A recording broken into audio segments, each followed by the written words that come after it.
Assalomu alaykum hurmatli vatandoshlar. Mana yashil zona qanaqa bo'ladi? Mana qancha joy ajratiladi yashil zona uchun. Va mana dom.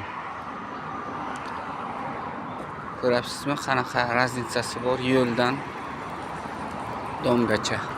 Assalomu alaykum hurmatli kuzatuvchilar. Mana yashil zona. Mana bu yo'l.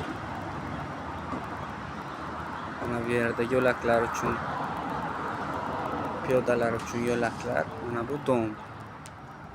Domdan masofasini, yashil zonani ko'ryapsiz qanaqa. Yo'ldan masofasini qanaqa. Hozirgi qurilish rahbarlari mana shu domlarni qurishdan oldin mana shunaqa masofa bilan ruxsat bersa bo'lmaydimi? Nima uchun buncha yo'lga pritik qilib ruxsat beryapti?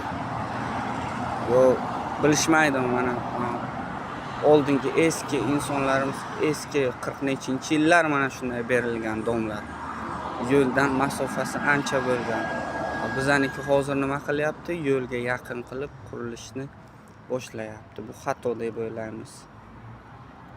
Va kelgusida mana shunaqa yashil zona va yo'laklar uchun отдельно joy ajratilgan joy uchun